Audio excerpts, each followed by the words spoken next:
성보문화재 도난이나 불법 유통이 끊이지 않으면서 문화재의 제자리 찾기는 여전히 불교계의 과제가 되고 있습니다. 불법 유출된 불교 문화재들을 수집해 20년 이상 숨겨온 혐의로 기소된 전직 사립박물관장에 대한 재판이 진행되고 있어 잃어버린 문화재를 한꺼번에 되찾는 계기가 마련될지 주목됩니다. 첫 소식 조윤정 기자입니다. 비닐에 쌓인 채 테이프로 허술하게 감겨진 불상들이 방 안 여기저기 흩어져 있습니다. 이곳은 1993년부터 20년 넘게 사립박물관을 운영했던 권모 씨 소유의 한 무허가 주택입니다. 권 씨는 이 같은 무허가 주택과 창고에 불교문화재 39점을 숨겨놓은 혐의로 2년 전 재판에 넘겨졌습니다. 피고인이 가지고 있던 불상들은 그 완주 위봉사, 그다음에 대둔사, 팔성사 등 이런 곳에서 사찰에서 직접적으로 예경의 대상으로 모셔지던 부처님이었습니다. 그래서 빠르게는 조선 중기부터 이제 후기에 거의 다 제작이 되었었고요. 국가지정 문화재로도 지정이 가능한 그 정도 가치 있는 소중한 송보입니다.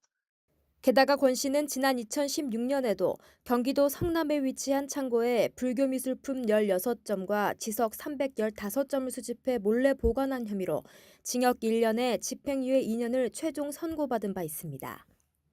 하지만 초범이 아닌 권 씨에게 지난해 1심에서 내려진 형은 징역 1년 6개월과 3년의 집행유예. 이와 함께 법원은 권 씨가 은닉한 문화재를 몰수해달라는 검찰의 요청 또한 받아들이지 않았습니다. 몰수 선고를 위해서는 은닉 사실뿐만 아니라 피고인이 해당 문화재를 순수한 의도로 취득하지 않았다는 사실 또한 증명돼야 하지만 검사가 이를 입증하지 못했다는 겁니다. 그 결과 항소심 재판이 진행 중인 현재 해당 문화재들은 사찰로 돌아가지 못한 채 서울 불교중앙박물관 내 수장고에 임시 보관돼 있습니다. 문화재청 통계에 따르면 2017년 기준으로 지난 10년간 도난당한 문화재 수가 12,000여 점에 이르지만 회수율은 고작 7%에 불과합니다. 이는 보이지 않는 곳에서 성행 중인 문화재 암거래 시장 때문인데 대부분 은밀히 거래가 이뤄져 적발 자체가 어려운 상황입니다. 따라서 문화재 은닉에 대한 엄격한 처벌이 이뤄지지 않으면 문화재 도난은 빈번해질 수밖에 없고 환수 또한 더 어려워질 것이라는 지적이 나옵니다. 때문에 문화재 은닉 등을 방지하기 위해선 불교 문화재가 종교를 넘어 국가 전체의 소중한 문화유산이라는 사회적인 인식을 확산시켜 나가는 동시에 도난 문화재에 대한 불교계의 관심도 커져야 한다는 목소리가 높아지고 있습니다.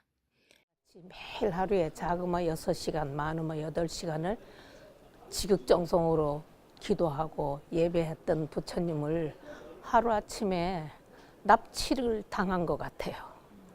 이거는 우리 부처님은 부처님 모셔질 자리에 탁자에 계시면서 예배를 받아야지 짐짝처럼 이렇게 모셔지는 거는 이거는 부당하다. 그러니까 원위치로 돌려주십시오 하고 탄원이라도 해야 됩니다.